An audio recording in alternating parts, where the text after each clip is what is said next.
Bonjour tout le monde, je me présente, Marie-Michel Lieu de la compagnie Québec Traitement. Nous sommes fiers partenaires de Baseball Québec depuis l'an. Encourager le sport chez les jeunes est pour nous très important. C'est pourquoi nous voulons remercier tous ceux qui sont impliqués dans le projet des manches supplémentaires de Prévoire. Merci à tous pour la magnifique saison et à l'année prochaine. Manche supplémentaire sur la vérification et les besoins de certification des accréditations d'entraîneurs pour les équipes associatives A et B. Donc, ça revient à chaque année. On essaye de vous accompagner le plus possible pour que vous en sachiez le plus possible, puis vous pouviez profiter des mois de printemps pour vous préparer parce qu'on est en avance sur beaucoup de choses, en retard sur certaines choses, mais en avance sur ces choses-là cette année. Donc, je vais commencer sans plus tarder. On va voir ce soir un peu les besoins de A et B, comment faire la vérification et c'est quoi les échéanciers. Fait que je vous rappelle, vous pouvez poser des questions en palette Q&R ou nous arrêter aussi en cours de chemin. On n'est pas beaucoup. Sinon, je pense que j'ai pas mal la matière pour répondre à tout le monde. Parfait. Donc, connaître vos besoins, c'est super important. Il y a un tableau qui existe du cheminement de Baseball Canada, mais je vais vraiment passer rapidement dessus parce que ça ne vous donne rien de trop le connaître. À droite, c'est un tableau résumé que Baseball Québec, on a fait l'année passée pour identifier vraiment les stages, les formations qui sont nécessaires. Il est beaucoup plus facile à comprendre. Depuis qu'on l'a fait l'année passée, là, tout le monde est bien, bien, bien content. Donc, on va aller le revoir un petit peu en même temps. Donc, le tableau de droite qui est accessible aussi par le site Internet de Baseball Québec. Je vais vous montrer ça tout à l'heure. Donc, celui-là, comme je vous disais, il y a toujours une partie sport communautaire. Donc, nous, c'est vraiment là-dedans pour les entraîneurs de classe A et B à l'associatif. Et dans le 2A, là, on va plus vers la compétition, donc pour le 13U, le 15U et le 16U. Même le 11U au 2A est considéré comme du sport communautaire. Donc, sport communautaire ne nécessite pas moins de formation, mais ne nécessite pas non plus des certifications. Donc, ça aussi, je vais démystifier un peu le terme certification qui est important dans le contexte du PNCE. Bon, là, j'ai fait ici un petit tableau. Quand on parle de stage et de formation, on veut vraiment dire des cours comme tels. Ça, c'est vraiment important aussi, puis de différencier l'accréditation, là, je l'ai représenté par un diplôme parce que c'est ni plus ni moins que c'est l'amalgame de tous les cours et les formations vont donner une accréditation, donc comme un diplôme de secondaire, diplôme collégial, diplôme universitaire, j'aime le comparer à ça. Les stages et les formations, particulièrement pour les stages PNCE, on essaie aussi de faire enlever la mode de dire « As-tu fait ton PNCE? » Le PNCE, c'est un gros programme, puis on va le voir plus tard aussi, de plusieurs formations. Donc, c'est le programme national de certification des entraîneurs. Donc, il y a des cours qui vont être pour d'autres sports. Il y a des cours typiques au baseball. Nous, c'est là-dedans qu'on est. Il y a des cours qui vont servir dans des accréditations de d'autres sports, mais c'est un gros programme. Nous, c'est une petite portion, surtout dans la classe A et B, là, qui nous intéresse. Donc, les stages comme tels, là, vous voyez, je l'ai illustré avec un lutrin puis un formateur de Baseball Québec. C'est en présentiel ou en classe virtuelle. Depuis 2020, à cause de la pandémie, on a fait un switch, une transition vers des stages en classe virtuelle, donc sur Zoom ou sur Microsoft Teams. Donc, c'est avec un formateur. C'est à une telle heure précise, il y a un certain nombre d'étudiants. Il faut que les étudiants soient participatifs. C'est pour ça qu'on demande caméra et d'être là. Donc, il faut être présent. Et en comparaison avec ce que j'appelle, moi, des formations en ligne, donc des solutions d'apprentissage totalement en ligne, où est-ce que là, ça peut être à 11h30 un vendredi soir, que vous avez une formation qui va être interactive avec vidéo, questionnaire, lecture, puis que ça va se faire, des fois, c'est variable dans le temps sur le temps que ça prend. Mais donc, je fais la nuance comme ça, vraiment. Les stages du PNCE, je vais utiliser beaucoup le terme classe virtuelle et en présentiel aussi. Donc, Mathieu, tu me diras si tu vois des questions, s'il y a des gens qui veulent qu'on arrête. Je vais essayer de faire réafficher tous mes trucs aussi. Parfait. Donc, le tableau résumé de Baseball Québec, on va le voir un petit peu plus en détail tantôt, mais vraiment, ça se situe ici au niveau du orange. Donc, la règle 26 dans la réglementation de Baseball Québec, on demande vraiment c'est quoi l'accréditation, les accréditations nécessaires pour qualifier l'équipe. Donc, on demande le diplôme. Puis là, souvent, les gens disaient oui, mais quel cours j'ai besoin? Donc, on a refait le tableau l'année passée ici, puis on a juste à descendre une colonne comme, disons, le 13 UB.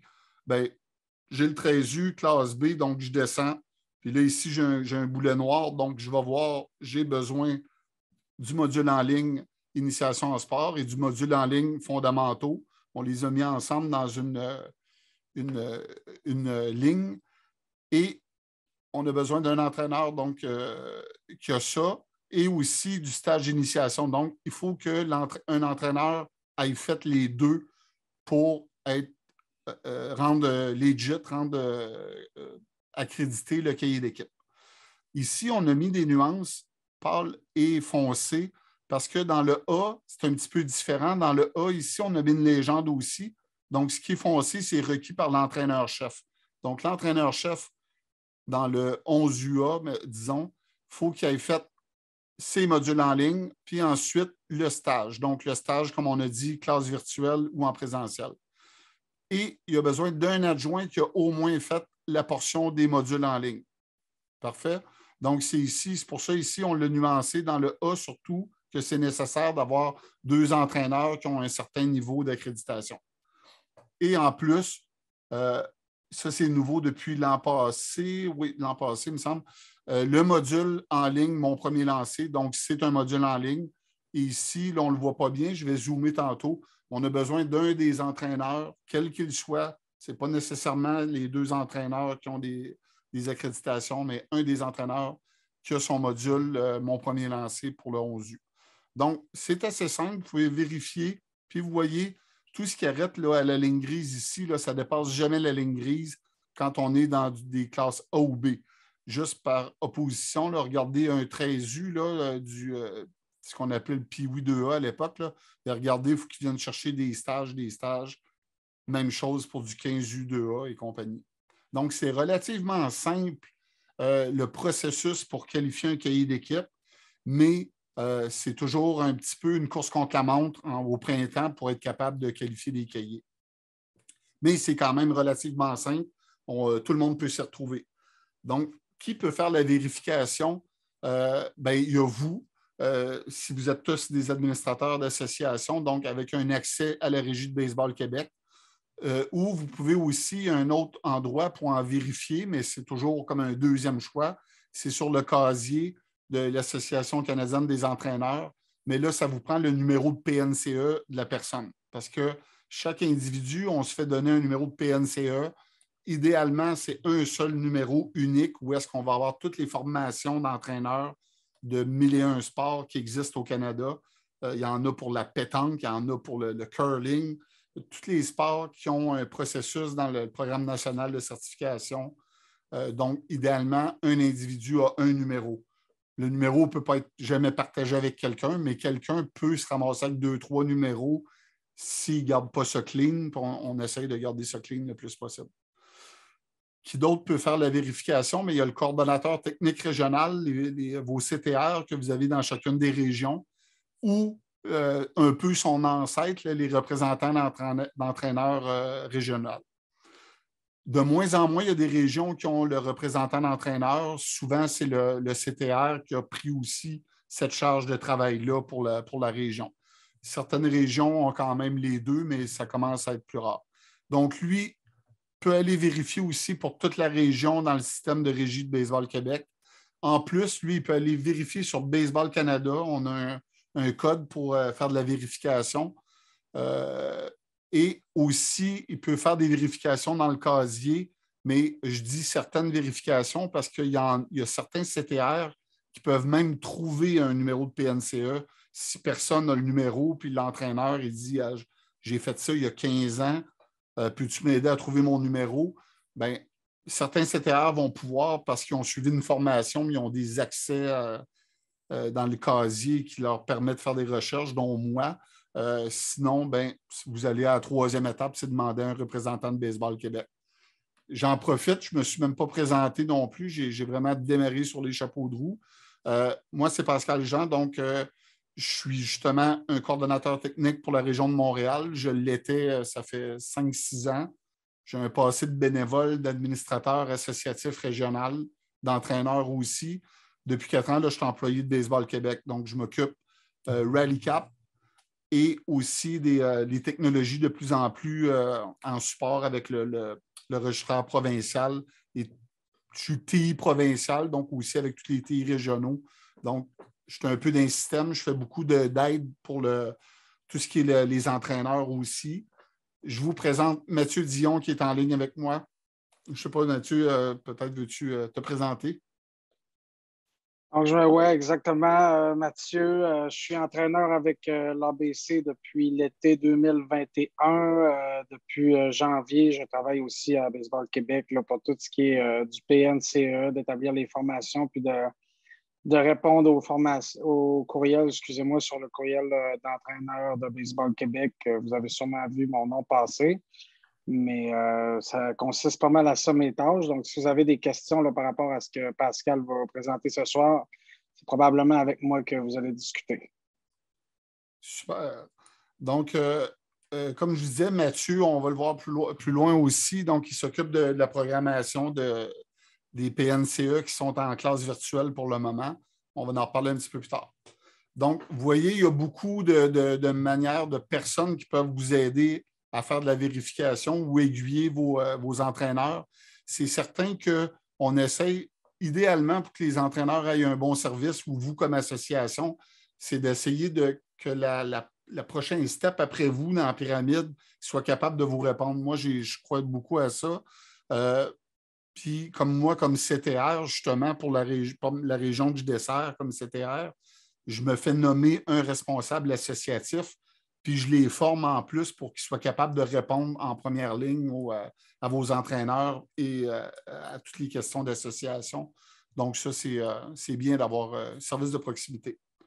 Donc, la vérification de régie. Donc, le système de régie, depuis quelques années déjà, il fait une vérification quand vous montez les cahiers d'équipe. Donc, vous prenez vos équipes, vous entrez vos entraîneurs dedans. Lui, il va vous donner certaines statistiques sur le cahier d'équipe. Donc, par exemple, combien il y a de joueurs de deuxième année, combien il y a de première année, mais aussi, il va vérifier la validité de l'accréditation des entraîneurs selon ce qui est nécessaire pour la classe et la division. Comme là, vous voyez ici, on avait un cahier d'équipe 13 UB. Donc, les entraîneurs sont tagués valides, sinon, ça réécrit en rouge invalide et ce qui manque dans le cahier. Donc, le cahier fait déjà une auto-vérification qui est bien, bien le fun puis qui enlève beaucoup de travail.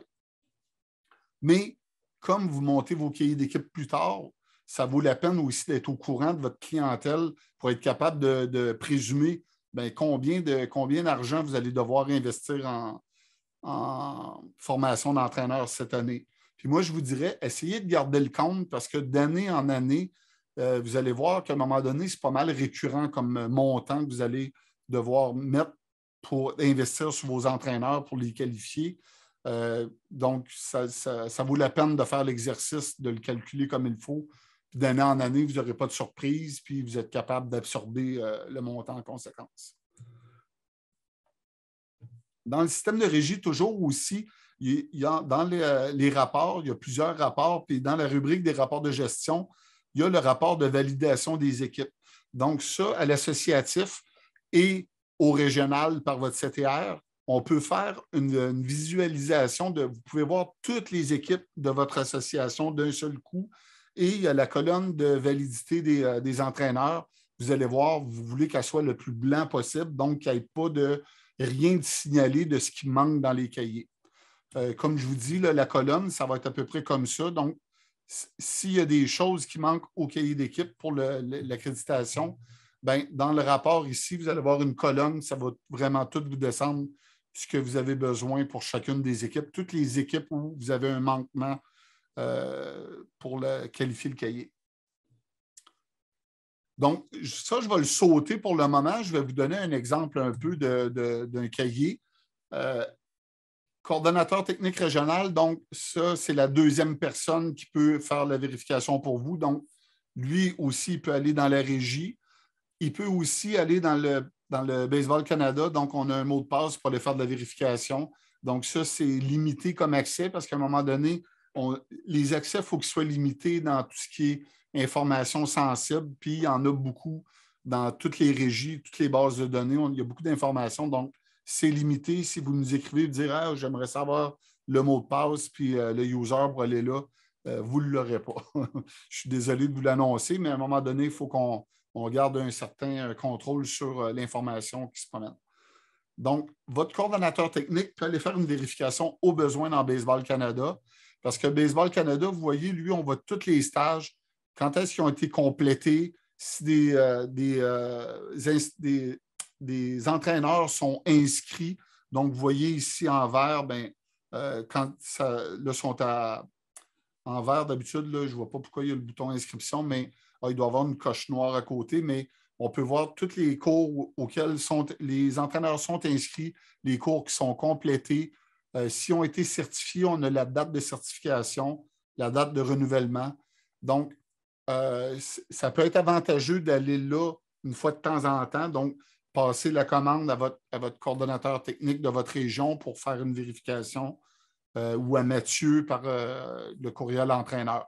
Mais comme je vous dis, ce n'est pas parce que je ne veux pas trop donner d'ouvrage à Mathieu, mais à un moment donné, votre entraîneur qui travaille avec vous, il va apprécier de pouvoir se faire répondre rapidement par un chemin qui est associatif régional avant d'aller au provincial.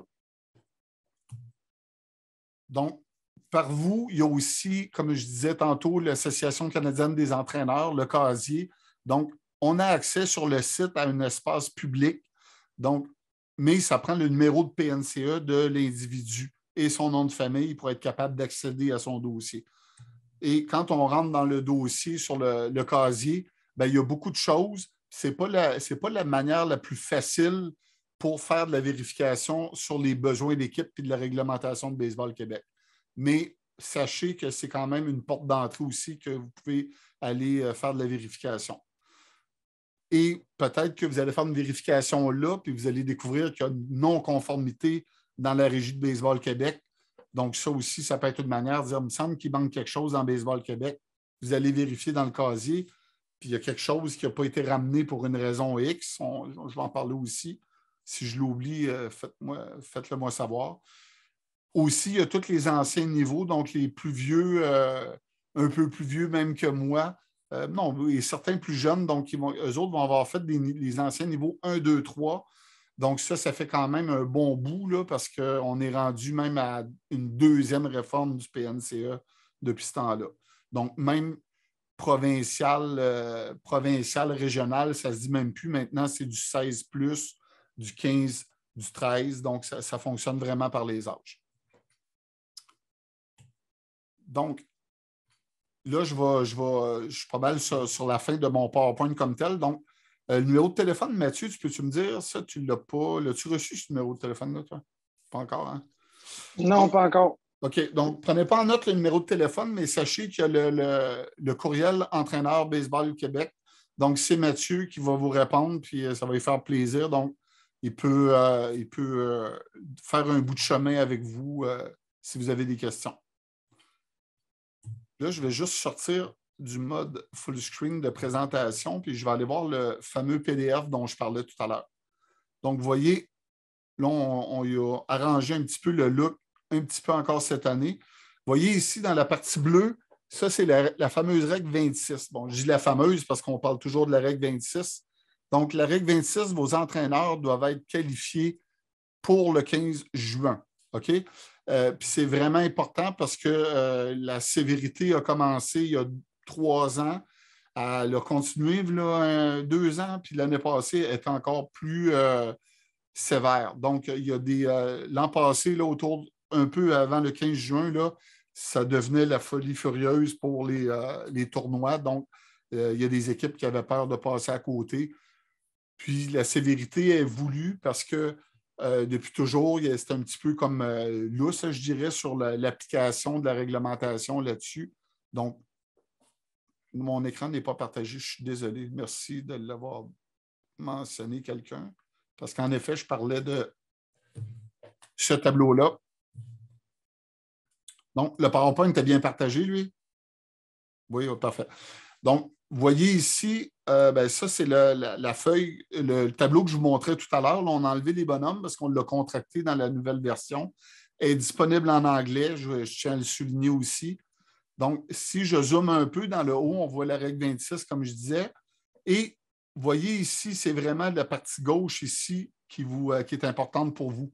Donc, classe A, que ce soit du 9U, 11U, 13U, 15U, 18U, donc de votre atome à midget, c'est sensiblement la même chose. Il y a une petite différence au niveau du 11U. Donc, votre entraîneur-chef, on va le parcourir ensemble rapidement.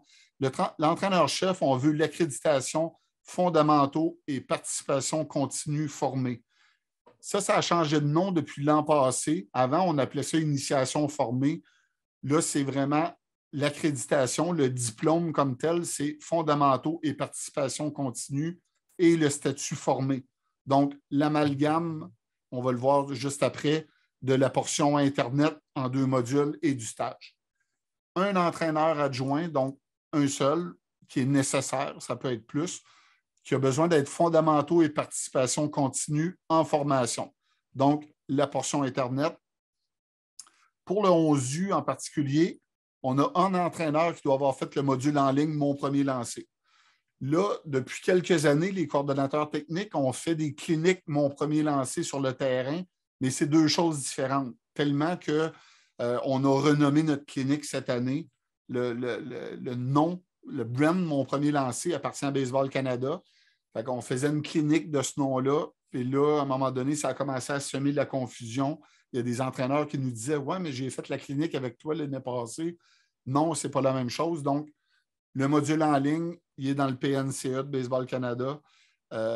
C'est vraiment ça qu'il faut faire. La clinique, elle a été renommée au Monticule. Et un des entraîneurs de l'équipe doit faire une formation annuelle. Donc, un des entraîneurs de l'équipe, une formation annuelle qui est reconnue par Baseball Québec. Ça aussi, on va le voir rapidement. Dans le B, donc le 11U, 13U, 15U de classe B, on a besoin d'un entraîneur dans l'équipe qui est fondamentaux, participation continue, formé, donc portion Internet et son stage, et un entraîneur de l'équipe dans le 11U de classe B qui a son module en ligne Mon premier lancé. Et la formation annuelle est recommandée pour un des entraîneurs, une formation qui est recommandée par Baseball Québec. Donc, nous, on est toujours on est moins exigeant dans la classe B, mais on est toujours pour la vertu et la tarte aux pommes, donc on ne peut pas être contre ça. Donc, faites former vos entraîneurs, un entraîneur qui est plus formé. Oui, on demande à répondre à des critères de réglementation, mais plus qu'un entraîneur est formé, plus que les jeunes vont en bénéficier, puis plus que lui va être à l'aise, puis il va avoir du plaisir à passer son été. Donc, le côté du 2A, je vais le sauter. Fait que là, vous voyez ici, la partie d'en haut, on le voit vraiment sous l'aspect avec la paire de lunettes du diplôme, donc de l'accréditation. En quoi est-ce que c'est constitué? Là, je l'ai dit un petit peu tantôt. Je vais prendre l'exemple du 13U de classe A. Donc, l'entraîneur-chef, vous voyez, je l'ai mis en foncé, qui a besoin de sa portion Internet, qui est en fait en 2 modules, et du stage. Le stage, comme je vous dis, qu'on est en classe virtuelle ou soit en présentiel. Parfait. Et en classe exacte, c'est ça, je disais, le 13UB, donc c'est seulement un entraîneur qui a besoin d'avoir ces 2 morceaux. En ayant ces 2 morceaux-là, ça lui donne l'accréditation, formation continue formée, donc le statut formé. Et vous voyez ici, par exemple, dans le 2A, l'entraîneur-chef doit être formé, donc les 2 morceaux, et seulement un adjoint qui a fait les modules en ligne. Dans le A, on demande une formation annuelle, donc vous voyez un 1 ici. Donc, ça se pourrait que ce soit, je vais le démontrer, ça se pourrait que ce soit que les coachs aient déjà tous les grades requis, que ce soit n'importe quel coach qui vient finaliser l'accréditation, la qualification de l'équipe en faisant une formation annuelle. Qu'est-ce qu'on entend par formation annuelle? Je vais en profiter parce que regardez, le PNCE, comme je vous disais, c'est beaucoup plus. Donc, vous voyez, stage, enseignement et apprentissage, planification, lanceur-receveur. On a des modules vidéo aussi. Donc, tous les morceaux du PNCE que vous voyez ici se qualifient comme étant une formation annuelle reconnue par Baseball Québec.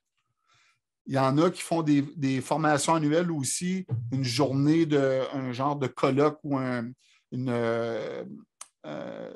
journée d'entraîneur particulier régional. Avant de ça, il faut que ça soit accepté par Baseball Québec sur les intervenants, la matière, la durée. Donc, ça, il faut s'adresser à Baseball Québec pour obtenir la permission comme de quoi la formation est reconnue. Il y a aussi des CTR. Dans le bouquet d'offres de formation de CTR qu'on donne, il y a quelques-unes des formations. Il y en a une surtout, là, la clinique l'entraînement efficace. Donc, par la durée puis la concentration de l'information qui est donnée, elle peut compter, elle peut être créditée comme une formation annuelle. Donc, ça, les CTR sont au courant. Ce n'est pas toutes les formations, toutes les cliniques, parce qu'à un moment donné, il y a des cliniques qu'on juge que ce n'est pas assez soutenu comme apprentissage, qui sont très, très bonnes, mais l'apprentissage n'est pas assez soutenu pour qu'on qualifie la formation annuelle ainsi. Donc, je vais juste revenir à mon PowerPoint. Là, je vais arrêter mon partage. Je vais partager directement l'écran plutôt. Parfait. Donc, regardez ici les formations annuelles, là, on les voit. Donc, c'est tous les stages, tous les morceaux du PNCE. Le module en ligne, mon premier lancé, vous allez peut-être faire une pierre deux coups et en faire votre formation annuelle. Tout ce qui est package vidéo, ceux qui vont dans leur dossier de PNCE vont savoir de quoi je parle. Il y a un package vidéo qui est comme un peu une formation en soi pour le 13U, le 15U et le 16U. Même le 11 aussi, il y en a un. Donc, ça va compter comme une formation annuelle. Une évaluation du PNCE, donc ceux qui se font certifier. Puis, un stage de personnes ressources, ça, c'est quand tu deviens formateur PNCE, ça, c'est plutôt rare. Il y avait la Convention des entraîneurs de baseball Québec, mais là, il n'y en a pas. Mais là, je sais qu'il y a des initiatives régionales, dont une dans le Bas-Saint-Laurent qui a déjà été acceptée par Baseball Québec. Donc, il y a quelques initiatives régionales comme ça qui vont faire office de formation annuelle. Mais la formation annuelle, là, il ne faut pas courir sur la facilité. Ce n'est pas non plus si dur à obtenir parce que faire toute forme de PNCE est une formation annuelle aussi. Toute forme de stage de PNCE. Comme je disais, la clinique l'entraînement efficace qui est donnée par les CTR et des formations spécifiques qui ont été au préalable approuvées par la Fédération. Là, il y avait d'autres choses, d'autres trucs spéciaux de Baseball Canada, mais il n'y en a pas vraiment cette année. Je vais juste revenir ici, un exemple type. On va dire une équipe de 11 UA. Donc, j'ai mes entraîneurs, mais j'ai 4 entraîneurs qui viennent et qui vont. C'est les entraîneurs pour l'équipe cette année. Donc, j'ai déjà un entraîneur qui est ici et qui est fondamentaux et participation continue formée. Là, vous voyez ici le code d'acronyme. Vous allez les revoir dans le système de régie si vous faites de la vérification. Donc, ici, entraîneur, formation, participation continue formée. Donc, vous voyez l'acronyme, d'où il vient. Donc, l'entraîneur-chef doit l'être. Donc, j'ai mon entraîneur-chef qui l'est. Vous voyez, j'ai mis les mêmes couleurs que mon petit tableau aussi. J'ai un entraîneur adjoint qui doit être fondamentaux et participation continue en formation. Fait que voilà. Fait qu'ici, j'ai donc les 2 critères ici qui viennent d'être réglés. Fait qu'ici, regardez, je vais les mettre en gris. Boum. Eux autres viennent d'être réglés. Dans mon équipe de 11U, j'ai besoin d'un des entraîneurs qui a fait son module en ligne, mon premier lancé. Bon. Est-ce qu'on pourrait décider que c'est lui qui vient le faire? Parfait. Ce n'est pas nécessairement le coach en chef. À une certaine époque, j'aurais peut-être dit que ça pourrait même être le 3e coach. Mais il faut avoir un dossier PNCE d'ouvert pour aller le faire. Donc, là, je vais le donner, mettons, à mon 2e coach, mon adjoint qui est juste en formation. Et j'ai besoin, donc ici, vous voyez, je viens de régler ça. Ou peut-être qu'il l'a fait l'année passée aussi. Et pour finir de qualifier le cahier, j'ai besoin d'un des entraîneurs, quel qu'il soit dans les 4, qui fait une formation annuelle reconnue par Baseball Québec.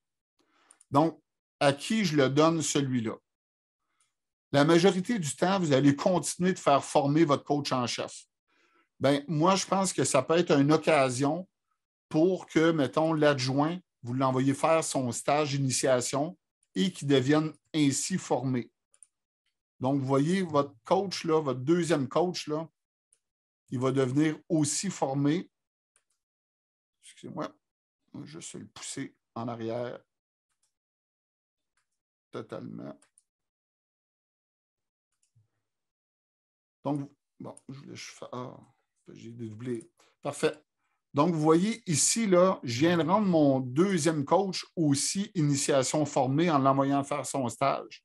Puis bingo, je viens d'y donner en plus une formation annuelle. L'an prochain, peut-être que ces deux coachs-là, ils vont prendre chacun leur équipe. J'ai déjà un coach de près qui a déjà la qualification pour être en chef dans un cahier d'équipe 11UA. Ou prendre une équipe 13U, B, 13UA. Donc, à un moment donné, il faut être judicieux quand vous allez faire votre calcul. Puis, moi, personnellement, quand je faisais la gestion des stages, j'étais bénévole au 2A ici à Montréal. Puis, je partais avec une enveloppe budgétaire que je demandais à mon président. Puis là, j'étais judicieux à dire, bien, toi, tu vas aller faire ça, puis ça, puis ça. Toi, tu vas aller faire ça. Il y a des coachs que je leur faisais, j'essayais de les former, j'essayais que tout le monde soit formé, mais j'essayais d'être judicieux sur les sous que je dépensais. Donc, vous, ça peut être l'occasion de le faire aussi. Peut-être que vous allez dire aussi, ben, regarde, la formation annuelle, là, je vais envoyer mes coachs qui sont moins habitués, ben, je vais lui faire démarrer son PNCE. Fait que lui, vous voyez, là, il deviendrait orange pâle, puis il serait en formation. Donc, il y aurait un bout de fait, peut-être le stage l'année suivante, mais ça viendrait ici qualifier votre formation annuelle dans l'année. Fait que ça, il faut être judicieux là-dessus. Donc, je parle sans arrêt depuis, c'était à 8 heures, mon Dieu, j'ai quand même raidé vite. J'avais un bon outil. Le PowerPoint était pas mal prêt déjà. Est-ce qu'il y a des questions ou questions, commentaires ou quoi que ce soit sur la matière qui a été donnée ce soir? Je vais juste arrêter mon partage. Je pourrais le reprendre au besoin. Donc, on a encore pas mal tous nos spectateurs.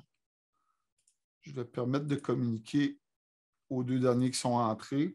Donc, la question aussi. Bon, regardez, je pense justement indiquer quelque chose. Je vais continuer avec mes petits bonhommes, si vous permettez, là. OK. J'ai une équipe ici et j'ai une deuxième équipe ici parce que j'ai un papa qui coach dans deux équipes. Excuse-moi, Pascal, je pense que je ne sais pas si tu es supposé partager ton écran, mais on voit pas. Ah oui, c'est vrai, je ne le partage pas. Hein. Ah, merci. Parfait. Donc, vous voyez ici, je viens de dédoubler mon équipe. Là, je vais juste... je vais le pâlir un petit peu, celui-là ici. Je vais le pâlir comme ça. Bon, ça, c'est beaucoup. Bon.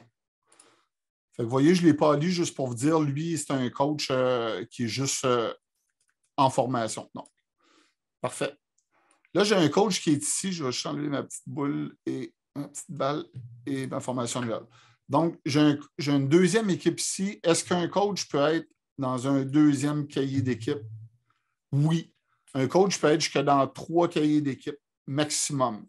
Mais je vous dirais, moi, par usage aussi, puis avoir fait des vérifications, qu'à un moment donné, quand on arrive proche de la date limite, on voit des coachs. Un coach, pour être dans plus d'un cahier d'équipe, il faut qu'il soit actif dans l'équipe.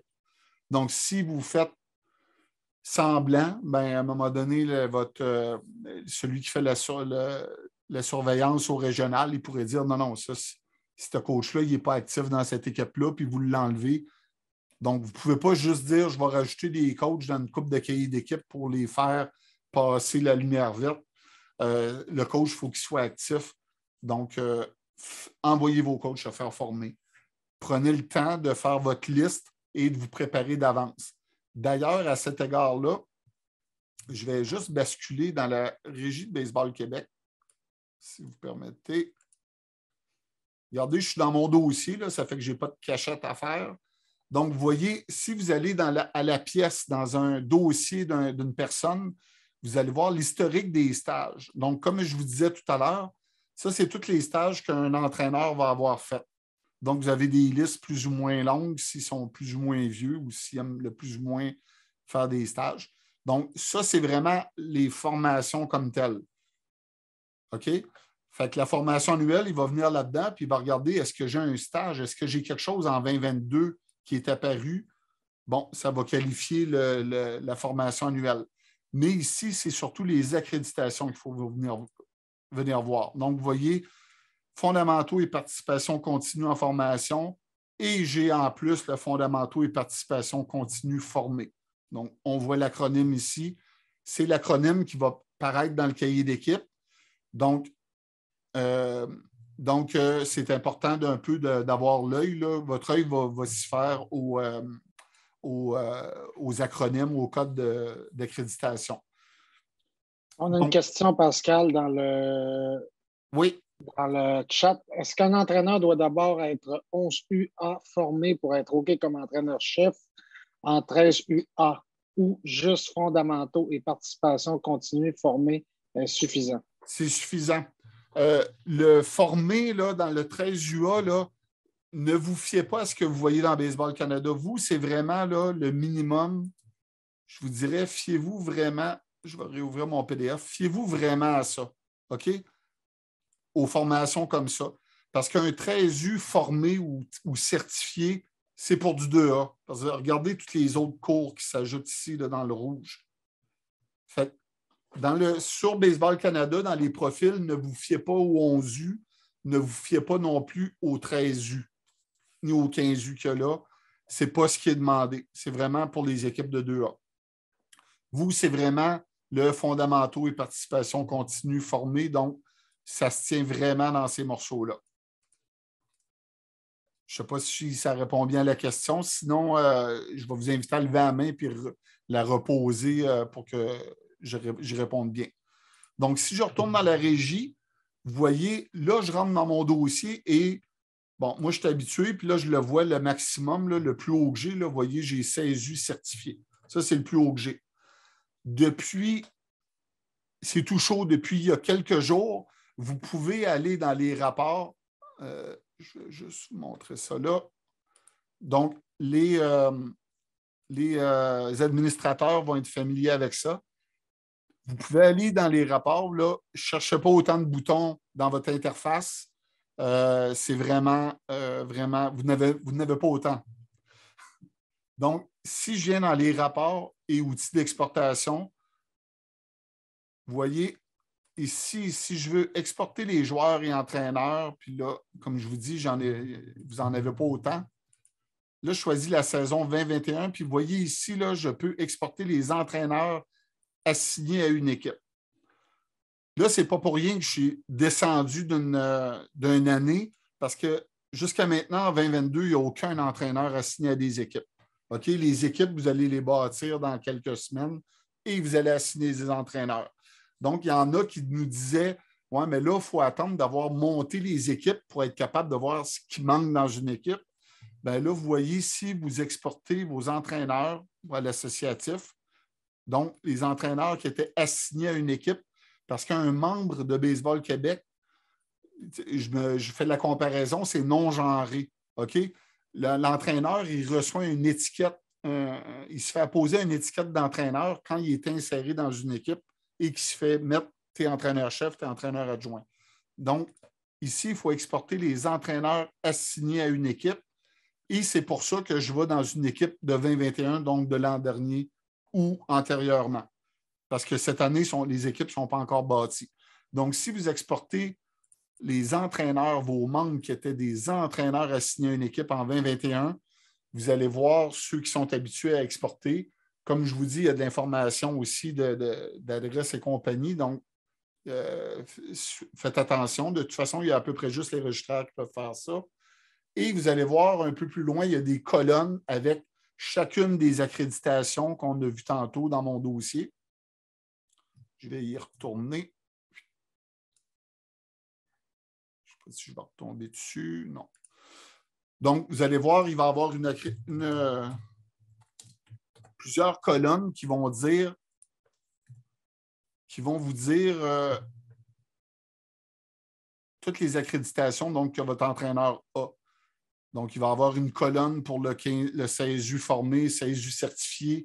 Dans la colonne, ça va marquer oui si je l'ai ou non si je ne l'ai pas. Donc, vous pourriez déjà aller faire le tour de tous vos entraîneurs parce que c'est ce que le monde nous demandait. Ils voulaient penser à leur puzzle avant de monter les cahiers d'équipe comme tel, puis se dire, ouais, si je mets ce coach-là avec celui-là, est-ce que ça mon équipe, est-ce que je vais être légal ou il faut que j'en envoie un en formation? Et évaluer comme ça vos dépenses que vous allez avoir à faire dans votre saison. Donc, est-ce qu'il y a d'autres questions? Là, je viens d'arrêter mon partage. Là, je vois qu'il y a des questions de résolues. Est-ce qu'il y en a d'autres qui veulent lever la main ou qui ont besoin d'informations en plus? Mais le rapport, je vous dirais que ça, c'est un outil. Puis écoutez, on l'a reçu, on est lundi, on l'a reçu jeudi, on se l'est fait livrer. On avait demandé à le faire développer. Donc, là, malheureusement, je n'ai pas un Excel, mais vous allez voir, c'est un Excel. Puis au bout, il y a vraiment toutes des colonnes avec chacune des accréditations en partant de la plus petite à la plus grande. Puis ça va marquer oui, non, si votre entraîneur l'a ou pas. Quand on parle de certification, ça, c'est autre chose parce que vous voyez, oui, c'est moins, j'entendais quelqu'un qui disait oui, c'est beaucoup moins intimidant, là. Donc, vraiment, fiez-vous au tableau qui est ici. Vous allez voir que ce n'est vraiment pas sorcier, c'est vraiment pas grand-chose. Vous voyez ici une équipe de 11 UA qui part de zéro là, avec 2 entraîneurs tout nouveaux. Là.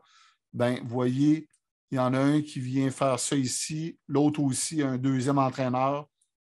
Au minimum, il y en a un qui va aller faire son stage. Si vous voulez y aller tous les deux, ayez l'accord de votre association pour la dépense. Parce que vous voyez ici, pour les 2 modules ici, on parle de 37 et 45 et tous les stages, quels qu'ils soient, là, on parle de 50 $, taxes incluses. Le module en ligne, mon premier lancé, il est 15 $. Est-ce que tu partages ton écran, Pascal, présentement? Ah non, je ne partageais pas mon écran. Je suis encore en train de référer sur mon écran. Je suis désolé. Donc, je vous disais, référez vraiment à ce tableau-là. Vous allez voir, ce n'est pas vraiment sorcier. Quelqu'un qui dit, ben moi, je coach du 11 UA cette année avec un de mes chums, on n'a jamais coaché, ben, les deux vont devoir aller ouvrir leur dossier et faire les 2 modules pour être en formation. Donc, ça, c'est, comme je disais, les prix, ça, c'est 37 et 45 à Baseball Canada, ouverture du dossier. Vous avez accès pour compléter les 2 modules. Et au moins le coach en chef qui va faire le stage d'initiation pour obtenir le statut formé en formation continue. Donc, ça, les stages sont tous 50 $ cette année chacun, que ce soit en présentiel ou en classe virtuelle. Et le module en ligne, mon premier lancé, bien, ça pourrait être l'adjoint qui va le faire. Ou s'ils l'ont peut-être déjà de l'année passée, lui, il n'est pas cher, il est 15 $. Il est vraiment bien fait.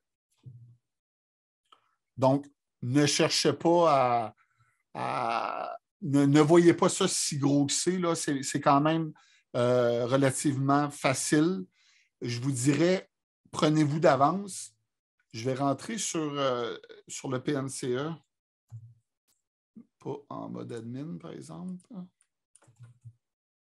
voyez, quand vos entraîneurs viennent ici, là, ben, eux, ils viennent et ils vont faire inscription. Fait que là, vous voyez, là, vous le voyez bien mon écran. Denis, tu vois bien? 37 et 45. Là, vous voyez ici, si votre coach vous dit « Ah, j'ai déjà fait des cours de coach au hockey », bien là, ça vaut la peine peut-être de demander à votre CTR pour être capable de trouver son numéro de PNCE puis de venir tout de suite l'inscrire s'il le sait. Ou s'il est capable de le trouver pour éviter de le dédoubler, d'avoir tout. Mais sinon, ce n'est pas si grave non plus. bien, on ouvre le dossier et on laisse ce champ-là libre. Il y a moyen d'acheter des banques de trucs, d'ouverture de dossiers prépayés. Ça, je vous suggère, les associations, de le faire parce que vous pourriez dire, genre, je vais acheter 10 participations, 10 ouvertures de compte comme ça. Donc, vous écrivez à Baseball Canada, je crois que c'est à info à Baseball Canada ou au pis-aller à Michel Landriot. Puis, vous allez pouvoir payer par carte de crédit ou par un mode de paiement. D'après moi, c'est carte de crédit. Acheter, parce que j'ai déjà vu des associations faire ça. Ils achètent comme 10 participations. Puis après ça, ils donnent un code de prépayé à leur entraîneur pour dire, va faire ton cheminement. Là, à ce moment-là, le code prépayé, c'est ici dans le ID Access qu'il rentre. Fait que ça va vous éviter, bien, vous allez dire, je vais pouvoir les acheter d'avance. Ça va vous éviter de ressortir un paquet de remboursement de 37,45 à faire à 3, 4, 5, 6 coachs. Ça, je vous recommande de le faire.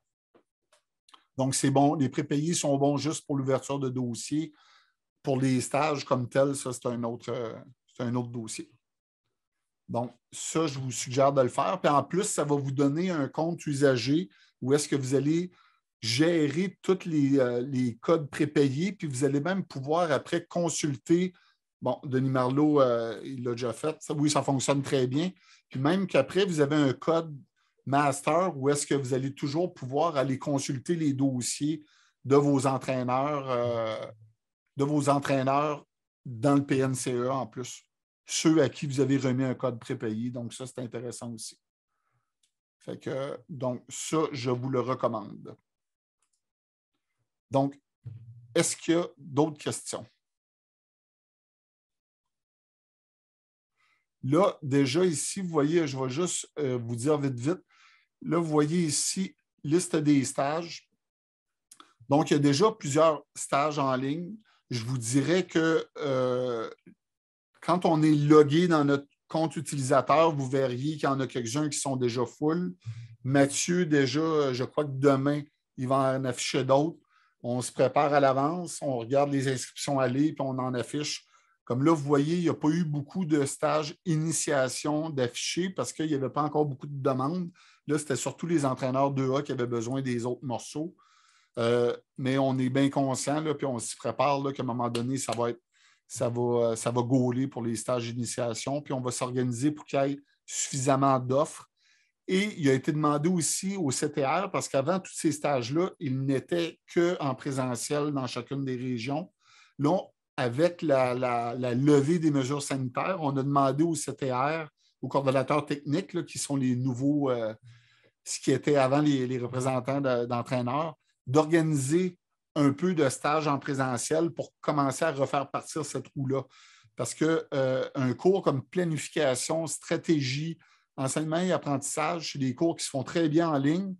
Un cours initiation en ligne, ce n'est pas le meilleur média pour former quelqu'un. Puis en plus, c'est des coachs débutants, donc les formateurs, on aime ça avoir un premier contact avec les coachs. Donc, au printemps, on n'abandonnera pas la formule classe virtuelle, mais on va recommencer autant que possible de céduler quelques sessions en personne. Donc, soyez à l'affût de ça aussi. Ça va être vraiment écrit, au lieu d'être écrit en ligne, là, ça va être écrit genre Laval, Lanaudière, le nom de la région. Donc, on va essayer de commencer à revenir, au moins faire un coup de pédale pour revenir un petit peu plus à la normale. Donc, moi, ce serait tout en ce qui me concerne. Ne soyez pas gênés. S'il y a des questions, je vais juste vous remontrer aussi le super tableau que je vous ai montré. Donc, c'est sur Baseball Québec. Excusez-moi, c'est toujours un petit peu plus long quand on est en partage. Donc, c'est dans Documents ici. Vous voyez, je viens de cliquer sur Documents. Et là, je vais aller jusqu'à Entraîneur et les accréditations des équipes ici. Donc, vous voyez le tableau que je viens de vous présenter. Donc, ça, là, c'est vraiment, si vous êtes administrateur à votre association, là, imprimez ça, pinez ça sur votre frigidaire. Puis, parce que là, c'est rendu sévère. Puis, à un moment donné, on est vers la fin. Puis oui, il y a de l'investissement à faire aussi. Voyez-le comme un investissement, la formation d'entraîneur, pas juste comme une dépense pour répondre à la réglementation provinciale. Mais voyez-le comme l'investissement. Puis à un moment donné, il faut que ça soit budgété parce que vous allez sauter des années où on est très conscient aussi qu'il y a des entraîneurs qui vont accepter de prendre une équipe vraiment tardivement, mais quand même, il faut se préparer à ça. Donc, dans le recrutement d'entraîneurs, il y a aussi l'échéance des formations qui est à tenir compte. Donc, vous êtes tous avertis. Mais là, on est super contents parce que, vous voyez, les formations, on les a commencées depuis février. On est genre 40 jours en avance là, sur les objectifs là, d'avoir tant de personnes, là, parce qu'on sait à peu près dans une année combien de personnes vont devoir suivre des formations. Là, puis on est en avance cette année, ça, c'est le fun. Fait qu'on va essayer de ne pas perdre cette avance-là. Et comme je vous dis, la majorité des CTR devraient se faire nommer un responsable par association. En tout cas, c'est ce qu'on conseille beaucoup. C'est vraiment, on voit vraiment la différence. Quelqu'un qui va chapeauter, il va s'occuper de ses coachs un peu. Et aussi, depuis cette année, quand vous allez dans un groupe, pas un groupe de pratique, une page d'équipe. Vous savez, dans le système de régie, il y a le cahier d'équipe que vous montez comme administrateur, donc vous mettez les joueurs, les entraîneurs. Et il y a aussi comme son petit miroir, son petit frère, qui est la page d'équipe, où est-ce que là, l'entraîneur peut avoir des droits ou un gérant-gérante peut avoir des droits pour aller inscrire le score d'un match. Bien, cette année, j'ai demandé que ce qui manque d'accréditation dans le cahier d'équipe et qui est visible par vous, bien, les entraîneurs vont le voir aussi dans leur page d'équipe. Fait que ça peut aider aussi à ce que, mettons, un entraîneur-chef dise à son adjoint « Hey, n'oublie pas d'aller faire ça parce que là, on n'est pas légal. » Donc, à plusieurs têtes, on va finir par arriver à avoir à ne pas avoir de mauvaises surprises. C'est surtout ça que je veux. Je ne veux pas que les gens aient de mauvaises surprises. Donc, s'il n'y a pas d'autres questions, c'est parce qu'on a fait une bonne job. Donc, Mathieu, je vous encourage à user de ses services au besoin.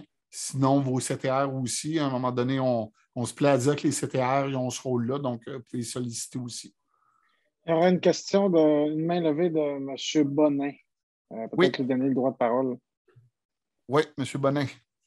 Oui, de toute façon, c'est plus pour après. Là. Tu ne raccroches pas tout de suite, Pascal. On va dire un peu par après. Parfait. Donc, écoutez, je vais vous libérer. Là, comme je vais rester en ligne, ben, je vais vous demander si vous pouvez juste laisser la salle. Je vous remercie beaucoup. Bonne soirée. Merci.